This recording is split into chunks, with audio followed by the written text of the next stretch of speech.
Bonjour peuple congolais, ça dépend RO Bozali Kolonangai. Ngaïnde on a bien Christian Bola bien mamba peuple mokonzi peuple souverain, combattant résistant révolutionnaire, PNI donc les politiciens non institutionnels.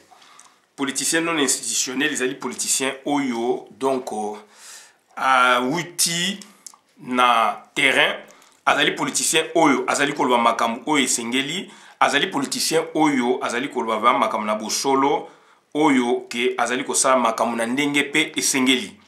Donc politicien wana bandeko na ngai azali politicien oyo esengeli bo konte na ye, azali politicien oyo esengeli donc bo pese maboko, politicien wana oyo azali ko ba vérité par rapport ya ba politicien bazana kata mboka oyo bazali ko lia mbongo ya ofele, oyo bazali ko sala eloko moko te, donc esengeli bato wana ko bengana bango. Bazali ba miyibi, bazali batu oyo baye ko déranger biso, bazali batu oyo baye donc ko bebisa mboka na biso ya ngona biso tozali ko loba vérité en face, donc tozali ko faire passer message contrairement na oyo bango bazali ko loba. En l'occurrence Félix Antoine Tshilombo, donc mwana wana ya muyibi, mwana ya Tshisekedi ya muyibi oyo ayibi pouvoir ya peuple à voter qui Martin Fayulu, mwana wana muyibi frapper oyo asali makama be na Belgique, lelo yo abani ko yebisa biso ko yela biso makama nationalité et azali ko bebisa lisola nationalité na biso. Donc mwana wana mwana babengi ya Tshisekedi, donc grand politicien Congo, voilà production o ya keli biso. Tu yebisa bino papa na ye andimaki mwana na ye azalaka wana. Soki alingaki tende alongola kaye. Voilà production, voilà mentalité à politique au bango bazali na ona kati na bango. Donc voilà les lois comme koloba on a monde entier, et quand un président de la République parle, monde ezali ko yokaye. Bazali ko zwa makamwa na respect. Ngai nazali réfugié en France.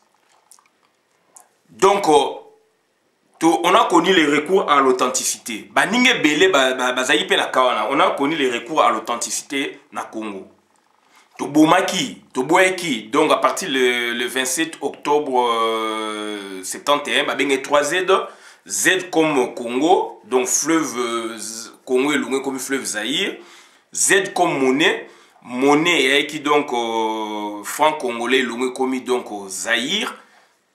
Zaïre j'ai mis kalameba. Check on a moment na check on a date on a news tout donc 3Z.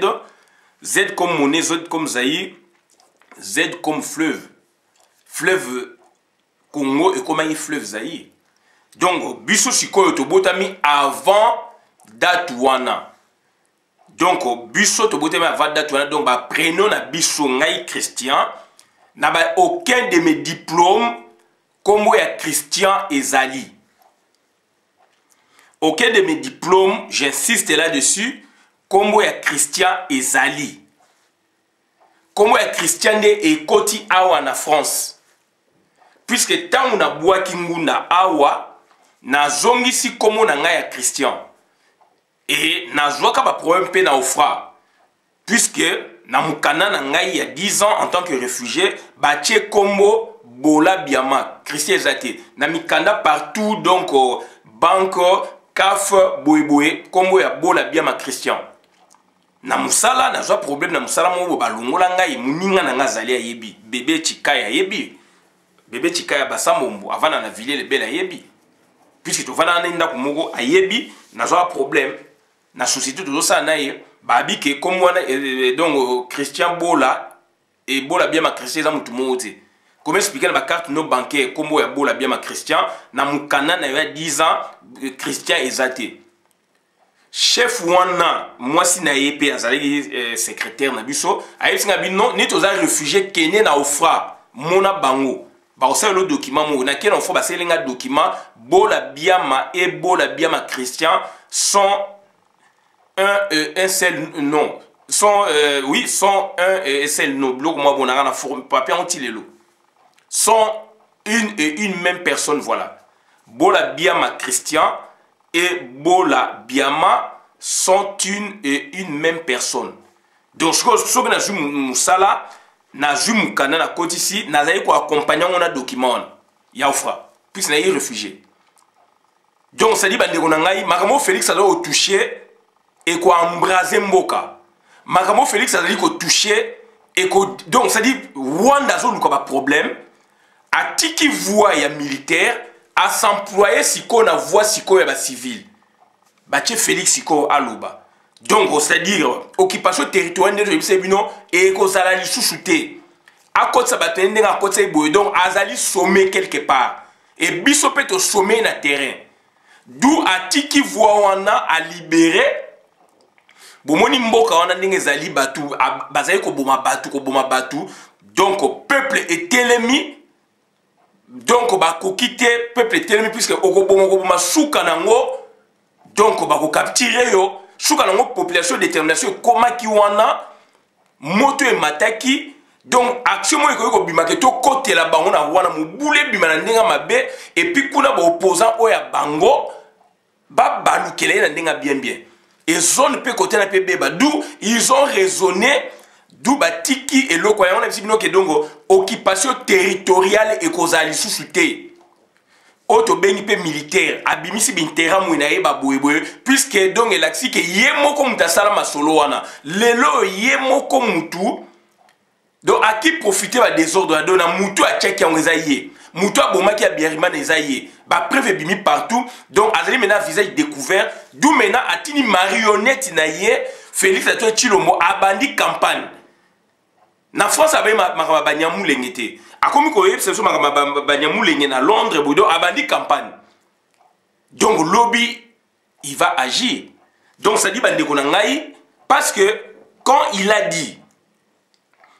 dit que ba réfugié na Congo baza souté ba bazonga boyebi et pesi mo bulu na monde et pesi mo bulu na monde puisque ba toba bimbi ba yo ka vina ba mais ya yeko déranger lo yemo pa réfugié le loi comme il y a biso makambo ya banyamu lenge est-ce que lui c'est un président légalisé na bengaka donc protocolaire va-t-il agir par ordonnance quelque chose doit opposer à moi yangona to tiana nous donc hymne national ya Congo pour na donc to yeba place ni tozali pour biso tozali donc hymne national ya zali biso tozaba zaiwa biso tozala so ba congolais te yango raison pour laquelle ba buzo ba na bino na to tika bino na ba buzo ba na bino nous sommes des donc des Congo des Aïwa voilà de yango to tia hymne national oyo hymne national na biso pour na que donc to yoka bien pour buzo beleki trop.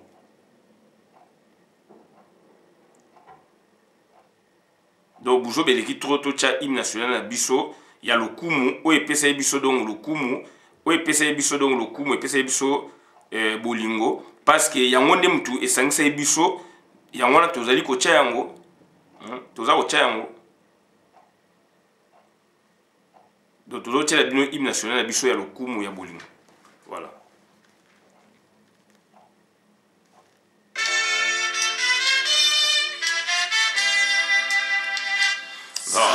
Roi dans la paix retrouvée, peuple uni, nous sommes Aïwa. En avant, fier et plein de dignité, peuple grand, peuple libre à jamais. Tricolore, flammez-nous du feu sacré, pour bâtir notre pays toujours plus beau, autour d'un fleuve majesté, d'un fleuve majesté. Tricolore, vive l'idéal, il nous relie aux aïeux à nos enfants, et justice. C'est travail et justice, c'est travail. Voilà. Donc, ça dit au pesa qui tempo wana pour na to côte ça déjà donc na esprit wana otozanango ya Zaïre et toye awa to créer sujet moko suite ya maloba oyo président no protocolaire à lobby ya ngwana donc et déranger bisonyos tout et donc yango to sali sujet na biso Fati et les halogènes rwandais étude comparée avec la nation kenyane. Et ni kolbanini donc c'est-à-dire Félix Tshilombo na bato ba yesika na mboka na biso to moni bango na babota caoutchouc mususu pe bayaka avant to monaki bango na période ya guerre civile mususu pe bayaka pe na période donc ya MIB mission soki internationale ya Banyarwanda oyo Belgique azalaki ko joie ba main d'œuvre kuna po baya basala misala na ba société minière to ba usine basali ba transformation ba mine ya ba bois etc. na Congo na biso wana yaki na période donc ya Congo belge na Congo belge yaki c'est-à-dire Rwanda ekomaki administration moko na Belgique azo coloniser biso mais aza ko protéger Rwanda ba créer ki protectorat suite ya SDN première guerre mondiale ba botoli Rwanda et ba botoli Allemagne ba colonie na ye ezaki belé donc on a Grand Lac otoyebi ezaki na Grand Lac yaki pe belé ba pesi donc to ba na Grand Lac Tanzanie et donc yaki Tanganyika Tanzanie donc oui Zanzibar et puis Tanganyika donc yaki ba portion ya Allemagne ba botolier Rwanda na Urundi ba botolier Namibie ba botolier Togo ba botolier Cameroun ba jongo ba kabolengo entre Belgique France na Angleterre. France a joué Togo, France a joué parti à Cameroun, Angleterre parti Mouchoufou a joué, Tanganyika na Zimbabwe na Zanzibar, ba pesi yango ba anglais. Tant ba indépendance ne ba yo tchandi comme Tanzanie et comme république ba fusionné puisqu'il y avait deux républiques différentes. Na 60 ba indépendance il y a différent. Après ba yo fusionné. Donc Rwanda Burundi ba pesi Congo, Namibie ba pesi ba anglais. Voilà la réalité. Et biso sikoyo, c'était des nations donc ancêtres ya ONU, bazwaki mikano, bakaboli ndengwana nde bakabola ki. Tokomi na ba Belge, kuna ba signé protectorat en 1919, ti en 1925, protectorat c'est-à-dire état protégé na état protecteur. Moutazo protégé na les puissance Belgique, azo protégé bango, conditions ezalaki na protectorat botanga partout, conditions ezalaka armée donc nationalité donc ezali nationalité ya bino bako pesaka bino nationalité ya puissance wanate. Boko garder nationalité na bino. Ba domaine ming boko garder donc commerce extérieur ezali puissance wana donc état protecteur. Donc armée ezali puissance protecteur. Yango moni force publique ezali ki ya Congo ko bana 1885 86 87 ti te komi na 1919 ndesiko force publique ezali ki ya Congo et komi pe ko kende pe kuna ko tcha bango maboko. Alors force publique ba buna contre ba allemand na frontière bisona bango. Donc force publique na ezali ko représenter Belgique. Donc Belgique écoute na première guerre mondiale ba côté ki na danse par rapport à ba colonie wana aussi. Ba soda msupu msupu ba keneti na Belgique mais na niveau ya bisona bango. Na donc na biso donc na Allemagne. Bitumbezalaki na Grand Lac. Après la même donc force publique après tababoto l'Allemagne siko et comme peu que ça la sécurité kuna na donc protection ani. Puisque force publique il y a deux missions, il y a police et puis armée. Kokolo il y a FRDC oyo. Kokolo il y a phase. Il y a phase armée phase boy. Donc voilà. Donc bandeko nangai voilà. Likamo tongitolo ba rapidement. Félix a touché loko oyo et ko embraser zone. Mais il y a zomona ngo loko le lengi, aza koloba sans retenue. Aza koloba sans vergogne, sans soni. Félix a toi et Tshilombo. Si j'ai la biso ezali bandeko nangai, Fati et les allogènes rwandais de Fati et les Banyamulenge, tout ça est étude comparée na Kenya, na nation kenyane. situation oyo ye azoluka na Kenya esalama mais na contexte moko te. Na Kenya pe salama cela na Kenya baza na cas oyo ke ils ont reconnu un peuple par rapport au contexte na bango. Ça n'a rien à voir na oyo. Et le est un danger puisque Félix basali accord il y a accord na bango bako ya cash basali na Nairobi. Ba comme qu'on s'inspirer na modèle y Afrique de l'Est wana. Or chaque contrée, chaque pays a sa histoire naïe. Donc ça dit on devient maintenant évasif. Hippolyte Kanambe a mené biso mingi na Tanzanie puisqu'il y a collé na Tanzanie.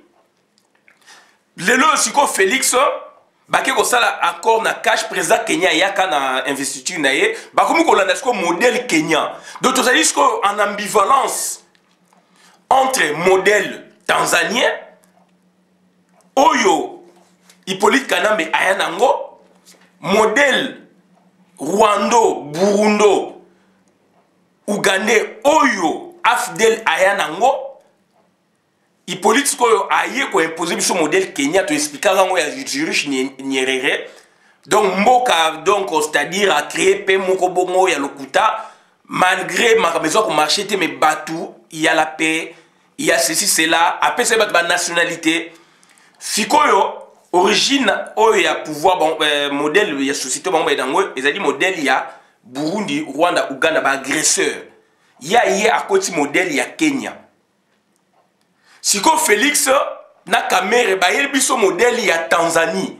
Modèle ya Tanzanie on a ça ko baba indo-pakistanais donc c'est dit on les a donc c'est-à-dire octroyé. On les a reconnus pas octroyés mais on les a reconnus comme Kenya. Tokotan mon abino et on te bengi étude comparée. Félix azako sala amalgame. Azako sala amalgame, tous les modèles ne sont pas c'est-à-dire calqués sur un pays parce qu'il y a un problème. Alors que nous devons, n'est-ce pas, inventer notre modèle à nous. Et nous, qu'est-ce qu'on a fait? To puiser na MPR, toujours MPR ou Ezaïki ya malamu, toujours Ezaïki na Zaï ya malamu. C'est un modèle de société. Et maintenant, on peut en rajouter d'autres idées pour en faire un grand modèle ya Congo. Et non d'aller copier sur certains pays alors qu'ils ont leur histoire, ils ont créé, ils ont ficelé, n'est-ce pas, leur modèle par rapport à leurs inspirations ou aspirations internes, historiques, internes, psychologiques, etc. Économiques, etc. Anthropologiques, géographiques. Tout ça, ma réalité n'est pas de mon côté. Donc, vite, j'ai compris que le monsieur aligné à son système, makambo et ça na Kenya, alors na Kenya kuna c'est constitutionnel et basé na raison. Makama babanya mulenge oye et bandi quand na Congo, c'est pas aujourd'hui. C'est pas, ça date pas d'aujourd'hui. Batona ba yindenge ni to moni ne baye. Biso to comment qui était indépendant du Congo en 1887 ba Kaboli Afrique. Bango ba benganaki ba Rwandais on a ba benganaki donc ba benganaki donc ba explorateur comment il faut to lo bayango. Henri Monteau c'est-à-dire na Kenya kuna ba repousser. Ce sont des peuples au bazali donc hostile ba hostile na mindele. Et puis donc Rwanda à la base c'est 50 petits donc 50 micro-royaumes. Donc na likolo na ngwe na roi Kigari, je pense Kigari 4. Ancêtre na utu ko kufa ya 4 ans na États-Unis, bakima na 59. Donc c'est ça le vrai problème. Biso to komi donc coloniser bango ba ina coloniser té. Parti wana wana Burundi ba attribuer ngo ko attribuer zone à Grand Lac ba attribuer ngo attribuer donc en Allemagne. Bah pesa ngo ko pesa Allemagne puisque ba ina réalité ya quantité exploration ça m'a été la plupart des pays ba kabola qui ba exploration ça m'a déjà kala. Bango ba pesa ngo Allemagne ko pesa. Et Allemagne a eu au Koutana, on a contact, bah au Koutana Mundele na 1899, biso de l'Algérie était indépendant du Congo, dans la frontière na biso wana biso na bango fara. 14 ans après Nde Bango, bah yéneti colonisation, mais colonisation était protectorat na ba allemand d'abord, précédant les Belges. Protectorat na ba allemand, état protégé bah qui fier bazala donc Rwanda ya bango donc ça dit nationalité na bango Rwanda ba garder yango de 1899 ti na 1919 première guerre mondiale tant que salami SDN ba créé donc c'est-à-dire plus ou moins 20 ans ba boto donc Allemagne a régné qui mais na protectorat ba botoli SDN est créé mais bah il créer si quoi ba condition na Belgique aussi protectorat. Tant SDN ça mine en 1925 officiellement SDN ba signé mikanda siko na Belgique pour na que administrer officiellement. Voilà un peu donc histoire donc bande konangai makambo Félix Azaroloba ezana ba discours ba gestualité ba pratique et puis ba représentation na mitu na biso zolobani. Discours ya lobi on a discours oral puisque à lobi yango ezali oral aïda ba papier pe ba komaki et kotambola na ba chancellerie biloko boye les gens vont commander bino boluyoki bino bokotaki na salle bosiliki quand même to moni to sepeli na gestuelle wala bosali bosepeli te na makambo ye à lobi donc mais c'est un chef de l'État légalisé ayibi bokonzi quand même mais aza ko représenter Congo donc malobanaye et un impact quelque part. Impact c'est quoi négatif pour na Congo, positif pour na Rwanda. Mikande zali, mikanda na ekokota ba journaliste ba kozwa ba journaux le leur na monde ba presse économie en et diffusant na ba RFI na ba télévision à monde, ba radio à monde, na presse à monde, na média à monde. Na buzoba oyo Félix aye ko laksa kene ba Congolais ba batamayelité. Alors que le monsieur Bisso to pona qui était so na biso ba ndeko na biso ba zali na Congo ba pona qui était pour biso to voter na libanda. Na ndenge ba biso to voter. Donc derrière ça il y a des logiques. Il y a une logique institutionnelle. Biso to za logique non institutionnelle, to za libanda il y a une logique institutionnelle. Il représente l'État. Est-ce qu'azo eba ki azako eba donc munene wana oyo pouvoir oba pesiye ya muyiba azo eba munene nango ya Congo et surtout pe ya Congo. Donc il représente les institutions sans kaïba. Ba juriste bazali wana, ba praticien ya droit, ba avocat, ba boye bazali wana makambo ya lobby. Baza ko analyser ngo ndenge nini. Bango pe baza na discours oya bango par rapport ya code. Nationalité lobby nini. Tout ça, donc, décret loi numéro.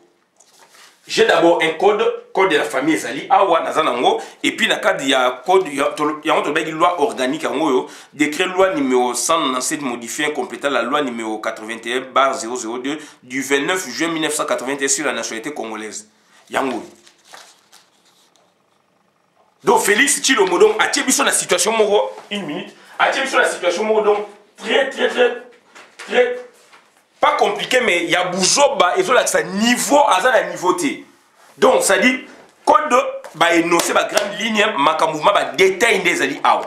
Donc, bande konangai, donc bande konangai ezali mawa mingi, puisque là maintenant donc a sur la situation ok. Donc, ça dit, il a parlé de la nationalité congolaise. Na loba yango. Quand il insinue maintenant sur le Banyamou Lengue, là maintenant il touche le nœud du problème. Oui, na Est. Qu'est-ce qu'ils ont fait maintenant là-bas? Longoli sikoyo balkanisation politique. On a bien qui donc balkanisation politique. Yangwana yazo azanango. Longoli balkanisation donc territoriale.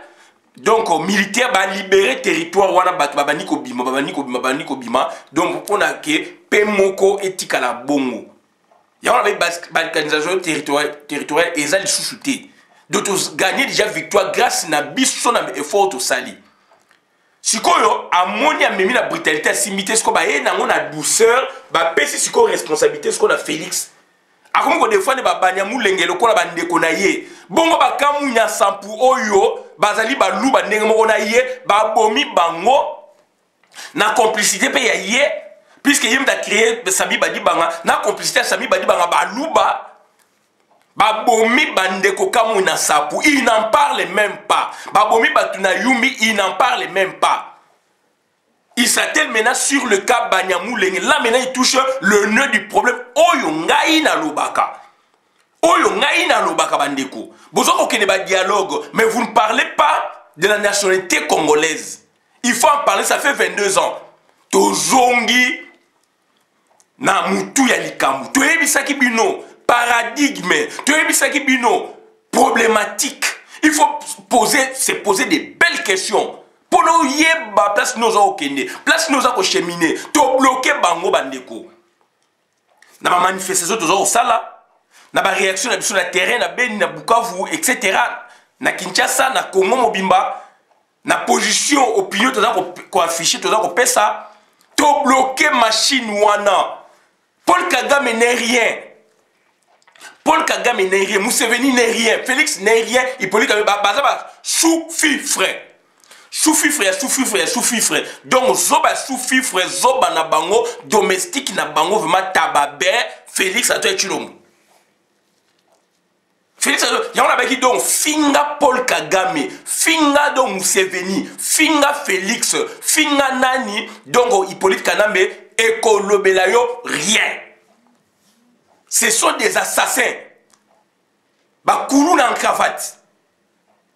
Donc il touche maintenant le nœud du problème puisque bande konangai ba politicien ba dinga ko ba même donc na buzoba. Aujourd'hui makam toloba ki yangoana, les athées sont en face de nous. Na sala vidéo Ezap Anderson. Eza ko dater là 6 ans. Na sa description à problème donc batu bazali en face donc makam ezali na kati ya réseau, solution na ko zonga kaka na réseau. De solution ezali ritualisé, to ko zonga kaka na rituel wana. Il faut zonga kaka na nzumu nango solution ko mawana. Makam ezali na Congo ya dialogue na c'était dialogue ezali il faut likolo. Il faut na niveau likolo makam esi là. To beleli batu pe ba beleli bomoni solution to loba yango. Problématique, paradigme. Félix, il a eu quand même le courage. Là, je l'en félicite un peu. Il a eu quand même le courage de parler de la nationalité congolaise. Na façon où elle s'emploie, il s'agit de la nationalité congolaise, s'il vous plaît. Enrobé à monde. Du moins, lui, n'a pas jeté ma flirte, mais je parle. Puisque Nazali le kola moulakisi, il faut du moins lui, il a touché ses problèmes et il n'a pas voulu vous les dire en face. Donc il a joué sur la psychologie et maintenant il y a eu la réaction à quatre terrain. Félix donc a écossé la donc Rwandais Moussala, a écossé la Congoté. Si vous tellement te coincé bango, ba commis comme la souka, bazu ba sommation de partout, valer dans mon domestique Zasco Félix. Chico Félix, maintenant, il a touché les vrais problèmes et la nationalité de l'Obango. Comment expliquer ça fait 22 à 30 ans pour la nationalité Wanati? Donc, du moins, il a touché ces problèmes. Il y a un problème qu'il a touché, à Kébiso devant des situations. Est-ce que tu as dit devant nationalité congolaise d'origine? Est-ce que tu as dit devant donc perte de nationalité? En perte il y a nationalité, est-ce que tu as devant annulation de nationalité badia moulenge, perte de nationalité badia moulenge, et est-ce que tu as devant recouvrement de la nationalité badia moulenge? Tout est là, tout le bayango. Nako se vanter te me boyebi ndenge to sala misala. Donc biso problématique na biso ya bongo. Nationalité Congo, il y a beaucoup de dialogue, de transition. Pourquoi? Et il vient d'en parler. Puisqu'il est complice et complaisant, mais je le cite en passant, il vient d'en parler. Donc, donc solution dans les tuyaux, c'est ça la ligne. Il vient d'en parler de la façon dont il s'est exprimé, mais il a touché la nationalité congolaise. Sans Kaïb Sabino. Alors la nationalité congolaise est une et exclusive. Et comment expliquer Batouana, Bazon a touché la nationalité congolaise? On va voir ça avec vous. On va voir ça avec vous. Batougo Bozola Nanga Nazo Koumissa Félix, mais du moins, il en a touché, donc, c'est-à-dire, il en a donc exprimé la quintessence donc, de la problématique sur la nationalité congolaise.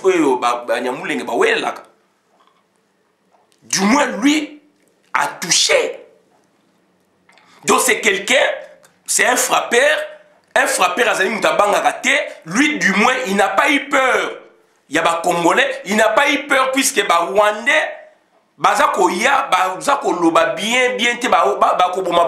lui maintenant, en aparté avec les Kagame, il leur a dit laissez, je vais arranger ça. Je vois maintenant l'image du contexte dans lequel ils étaient. Quand ils pensaient sur ce problème.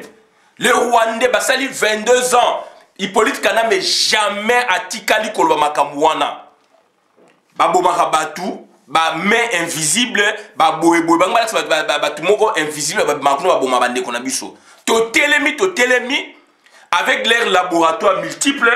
Félix maintenant en tant que frappeur pour frapper asa muto abanga raté, na mabe malamu achaka donc cha mutu bakata, il leur a dit que botika, je vais traiter, je vais parler ça. Et il en a parlé et la réaction est là. Vis-à-vis de Rwanda, petit Dieu, vis-à-vis de Kagame, vis-à-vis de Museveni, vis-à-vis de Nani, et l'autre Bango Siko Félix a danger. Bien que Bango va créer, si j'ai la nationalité, Félix Balo Belabiso Boepe, non, à Kenango, bon, c'est le lingala, mais en français, c'est ça. Il a touché il a fouiné sur la nationalité congolaise, sur la problématique de la nation congolaise. Donc il y a Banyamulenge. Alors que tant Banyamulenge bandi ba désordre na Félix azali na Belgique. Donc c'est très important. Donc ça dit la solution à Congo ezali kokende. Moi je vois les choses par rapport à mes méthodes spécialisées. N'habitez que Félix a l'opé sa solution, non. Félix a ligné Batouana a touché le corps de Rwanda Lobati. On va procéder comment? Brutalité, va imposer simité. Yes, quoi, il y a une méthode OAE, Babimisi Batouana, pression utile bana, Babimisi Bato, Bango, Kotsaki Bango, Paul Kagame Gangaki, a monique ma conséquence et aux désastreuses côté naïe. Maintenant, Félix, a yeli bango chemin on a détourné, a joué responsabilité, na kolobela, na osolana peuple, na bande konangai.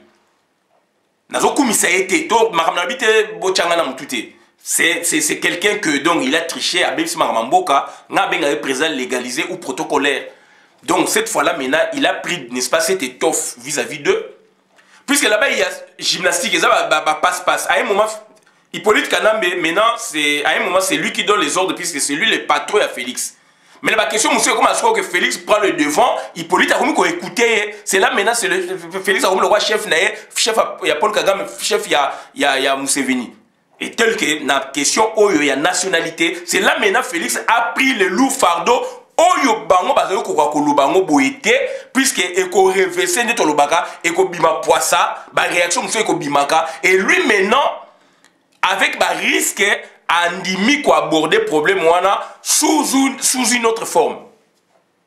Heureusement, ça les allait qui va comprendre quand même.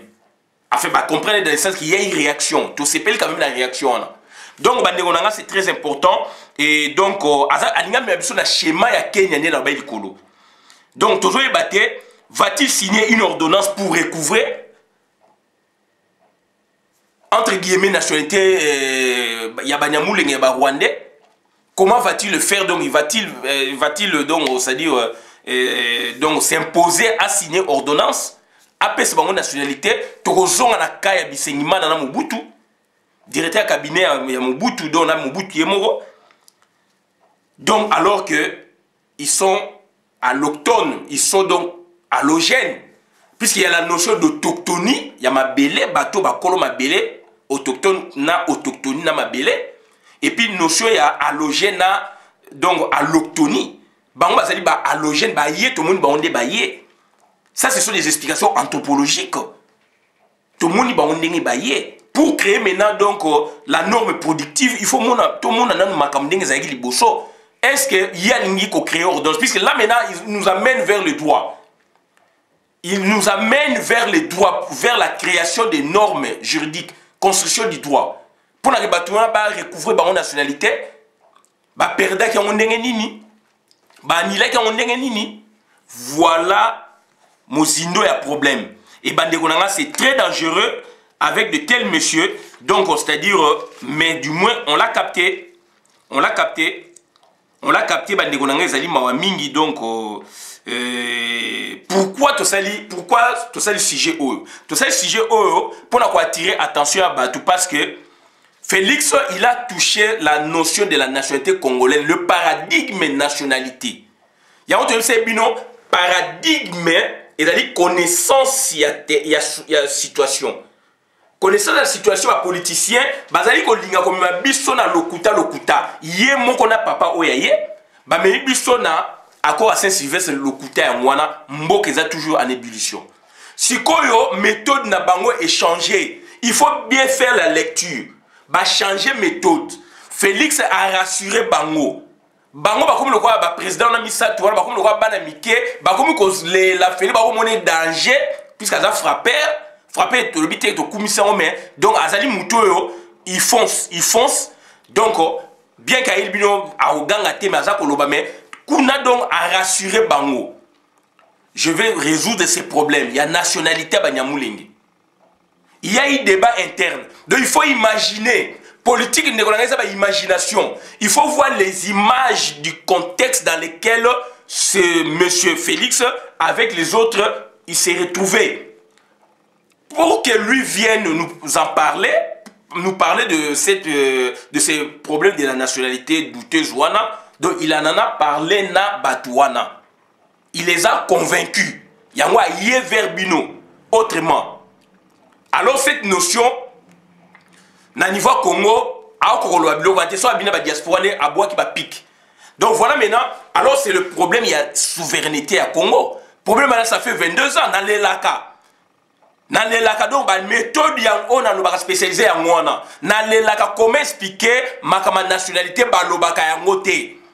Batouana, ça fait 22 ans.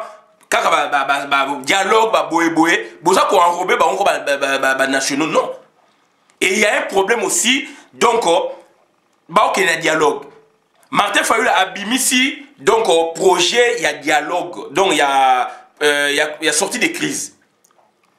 Mais dans l'entretien de la FCB, on a vu qu'il y a déjà information, Bango Bandimi, sorti des crises, mais on travailler sur l'objet à Martin Fayulu. Ce qui va travailler, on va émasculer, on va longo la michopo na kati, va imposer oya bango tang ba okota kuna, va minorer do va rendre Martin Fayulu minoritaire na groupe naï.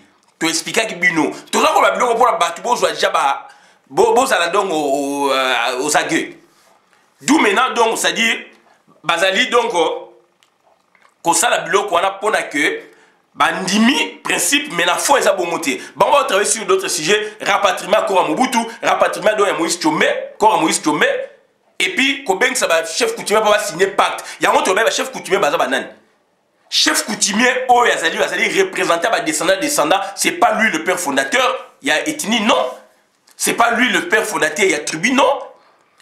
Puisque hier on dit ma batouana, ba osangisa bango ba pesa bango mbongo, ba ni ma batouana, ba ovana na mabele banani. Pas chef coutumier donc ils ont référence dans ma bélé. Il y a Roubewa qui bomié bande ba bomié kuna. Puisque ba va créer mine monnaie ma bélé na bango. Puisque pour nous alma nini il faut zala ma bélé na munoko na langue. Jeannette Kanambe rwandaise wana tanzanienne alobela bino na parlement na bino o na législature oyo. Bogangaki bo malibande bokumo ba n'importe quoi. Donc ça dit c'est toute une machine mise en place. Oyo ke méthode oya bango ba bomi batu donc ça dire ba tiki méthode wana sikoyo ba na koloba teke be mutu bo abibo tika bo non ba tiki to moni yango ba sommer Paul Kagame ba bimisi batu na bango terre commis pour les tranquillité publique et ko régner puisqu'ils peuvent plus le faire par deux fois puisque deuxième fois ça va mettre aux danger pour na bango d'où maintenant la méthode a changé. Félix Lelo a bimi na yango. Donner à Félix Abimi soit il compte dans le Parlement, soit il compte dans le Parlement, soit lui il va décider dans ordonnance, je ne sais pas quoi, donc il va signer. Ordonnance peut-être loi au Parlement et qui est en vacances, il va signer, il va s'imposer. Donc on a la crise au Ezalara, donc on a 72, donc 81. Donc c'est très important, donc Félix, du moins tout le power va comprendre problématique.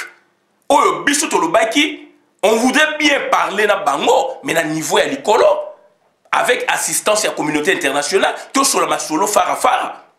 Félix maintenant porte le fardeau, mais tout en donc Azali ko exempté aujourd'hui il vit avec la notion de la nationalité. Ça c'est la vraie problématique. Et c'est tout le belayango. Donc ça dit bah Rwandais bah komina souka et loko ba lukaka yangwana, mais ça ne passera pas. Ça ne passera pas. Mais du moins, il y a un peu donc on a avancé. To komi vraiment na bouya tio solution ezali wana. Climat de paix et qu'on règne na est ba misi bato ba bomara biso sikoyo bato ba lukani nationalité. Donc ça dit bato wana ba comme ba congolais. Il y a un peu ba congolais sur les trois situations. Est-ce que bazali ba congolais d'origine? Non. Est-ce que bazali ba congolais naturalisé? Ba naturalisé ba congolais ou bien ça dit donc nenge Félix Alobé est-ce que ali donc la nationalité va recouvrir en gros tout boya ka bango nationalité wana boyebo donc ça dit il va remettre en cause cette loi il y a 81 puisque la nationalité il y a Congo va créer en 1892 ba koko na biso avant cette nationalité ba benga bango ba indigène na ba belge na été indépendant du Congo à partir de 1892 ti na 1908 ba koko na biso ba benga bango donc les Africains de statut, les Africains, non, les Congolais de statut africain. Le Congolais de statut africain. Les Congolais, je pense, de statut africain. À partir de 1808, tina 1960, tout comme les Congo belges, bah benga bah koko na biso, bah papa na biso, donc des Congolais de statut belge. Après, si quoi tu as indépendance. Bango bazali ba réfugié ba yé na 35 38 ba ju bango po ba sa misala protectorat ba ko pesa bango nationalité de la groupe ba papa ba kengwa don ba yaka ba ko pesa bango nationalité te ba kamer ba boti na siangu na ba 59 ba koti na Congo ba kimi donc guerre civile ba yé donc ba yi ba réfugié papa honoré ngwanda là maintenant donc to citer alaksaka na livre na yé na zanango na sima lettre ya ACR ba bi secrétaire général ACR a ici bango il y a ONU, il y a une lettre ACR, mais secrétaire général, il y a ONU, qui s'adresse à Bango. Vous êtes une communauté boye wana, bossa la politique qui est dans Mboka ya Batu. Donc, nationalité, va repérer sa binoté. Na 72, papa ya bisenima na oyo général na bino ya armée, a vu nationalité, va signer, par mes aïki na vacances, va signer ordonnance sur la nationalité collectivement. Ba pesi bango nationalité. Na 81 loi OEE et bimi ba longoli bango nationalité wana.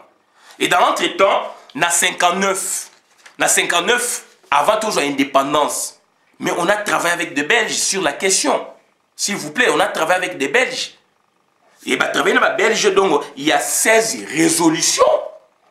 Il y a table ronde, il y a donc méthode juridique hein, puisque ça c'est textuel, mais ça fait partie de la sociologie. Donc, sur le internet, donc, c'est-à-dire, il y a eu 16 résolutions. Bah, c'est une indépendance, il y a eu travailler, donc, voilà.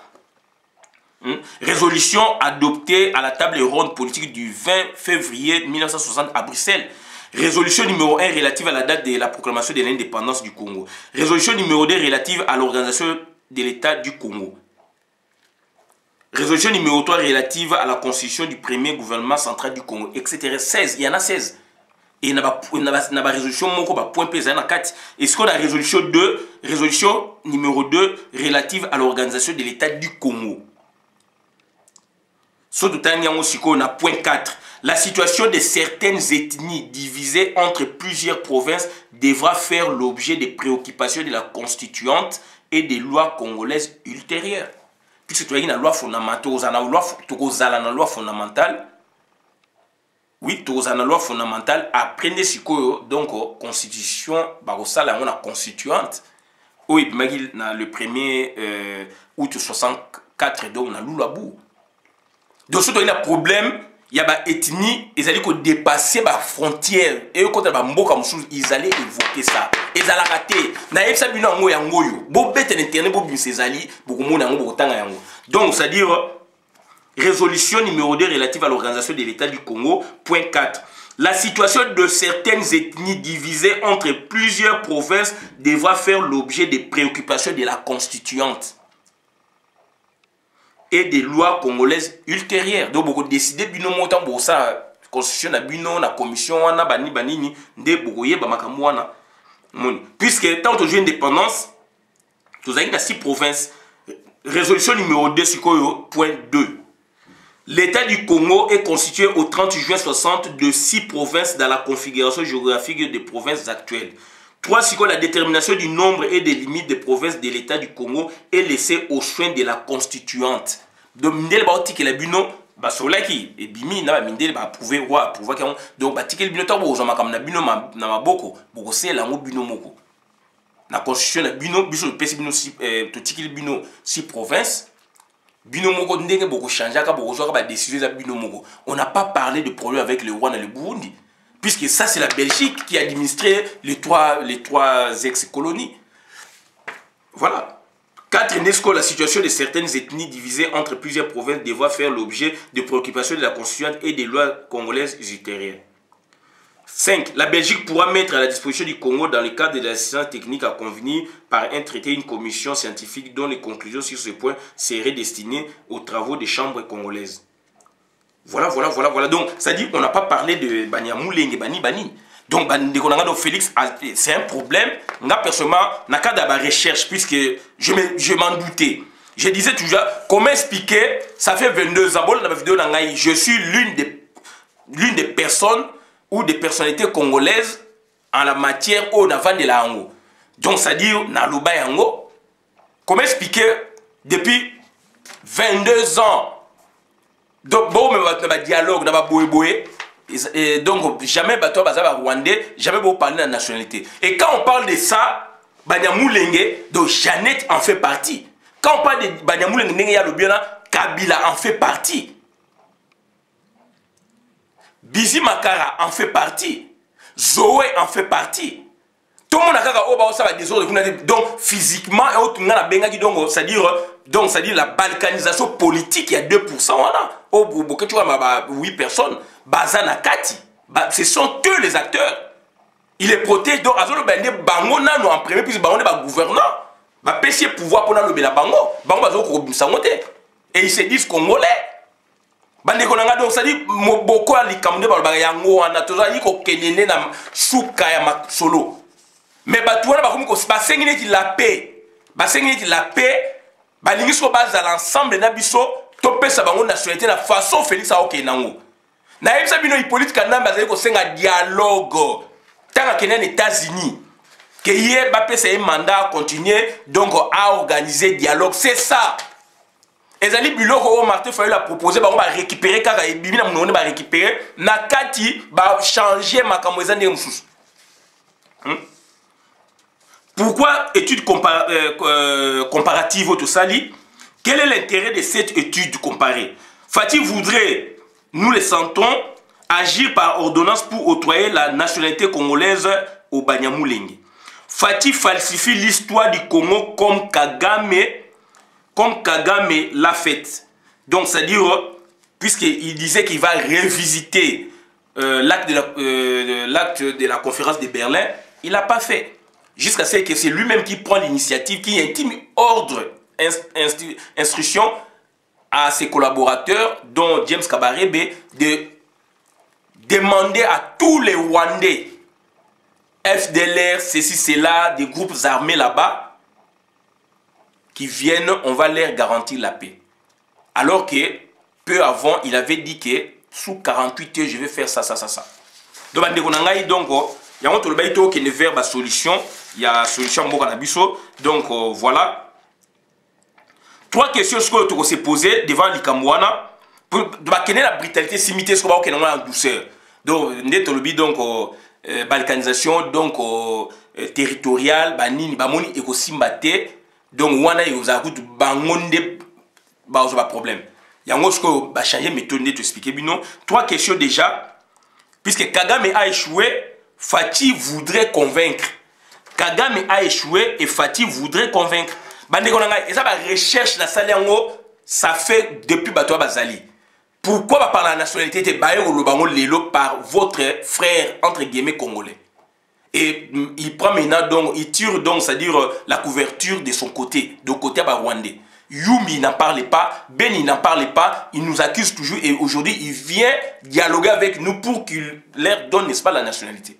Voilà le vrai problème. 3 questions maintenant, donc, Ezaluana. Pourquoi le fait-il? On le pousse à nous le dire, donc on le pousse, n'est-ce pas, à le faire. Quand est-ce qu'il le fait? Il le fait puisque Kagame donc, a été sommé par nous et la communauté internationale de Tolobi. Comment s'emploie-t-il pour le faire? Oubwege, donc l'Okuta, falsification de l'histoire, etc. Où est passé maintenant leur avocat? Puisque balinga ba kenango na niveau ya avocat, donc ba baro ba Belgique, tout le monde qui même comme bimaki, batu lobby, c'est bien. Puisque bah, donc raisonnement ezali ezarandenge belé, c'est tout à fait normal. Donc raisonnement ezarandenge belé, on a beaucoup de sortes, il y a raisonnement, donc c'est normal. Donc il a dit oui, mais c'est quoi Esuki wapi? Esuki nanzela, c'est quoi ba yena on a ndenga doucen par Félix. Voilà. Donc étude comparée na biso sikoyo ba tribu na biso to expliquer déjà wana.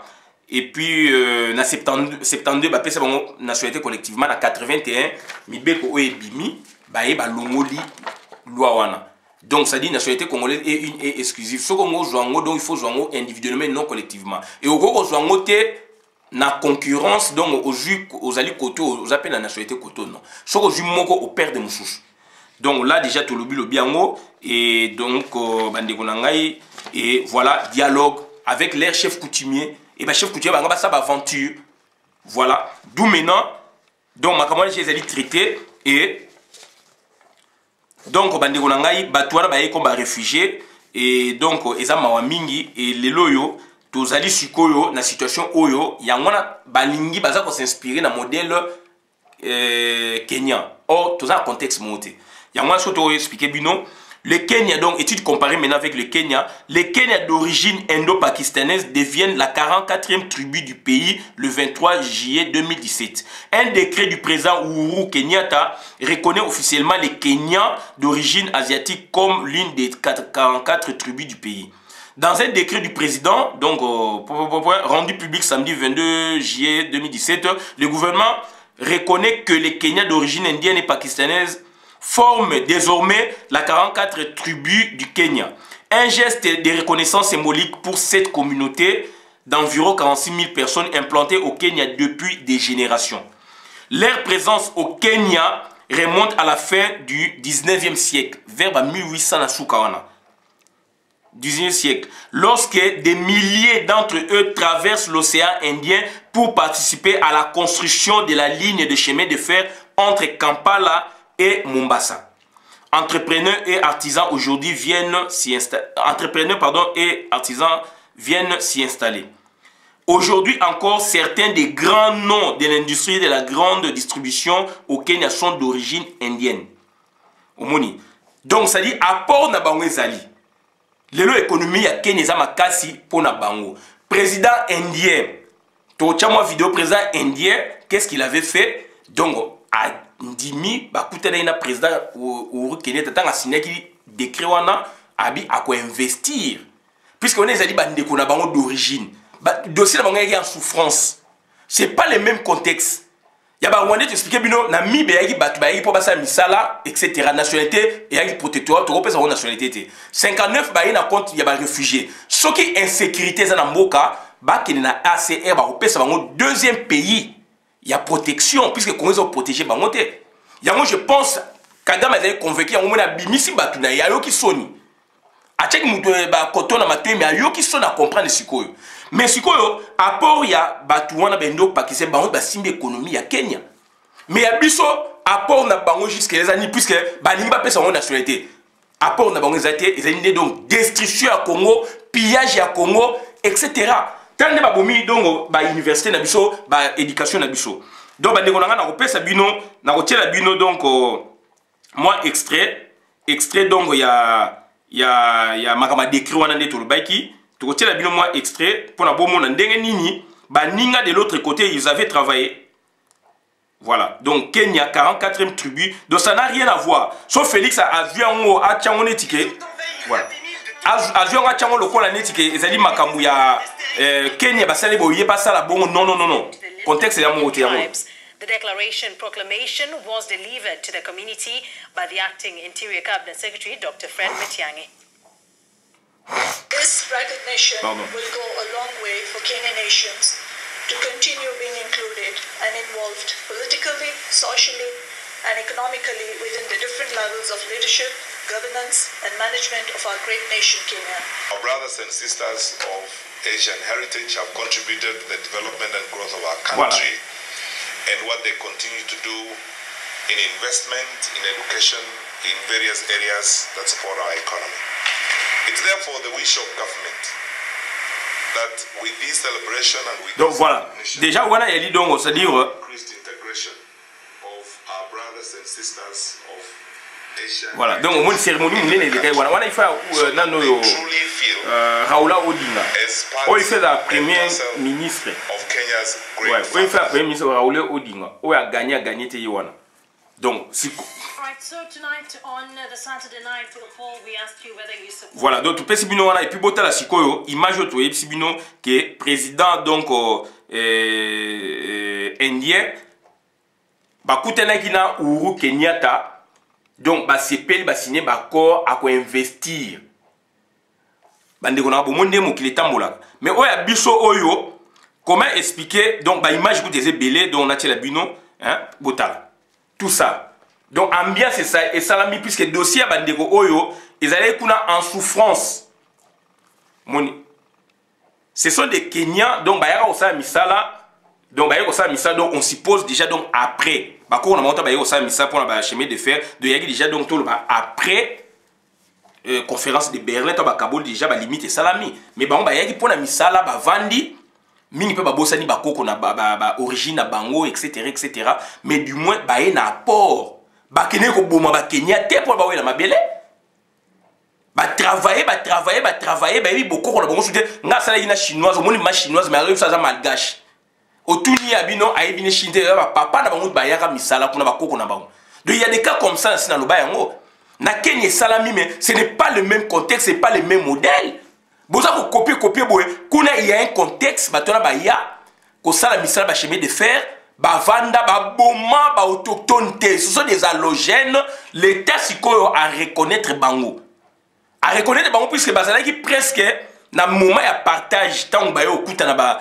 kokata donc mboka bango bazalaki wana soit na ndenge ba umeli mingi bavandi wana l'état ebi non il y a un groupe ya bateau situation na bango photo régler yango po ba yebi fu mboka na bango d'origine te ba pesi bango ba bengi 44 entreprises baza pe na mabele oya bango déjà ba situation photo tanga ngo bien mais la pesi bino moi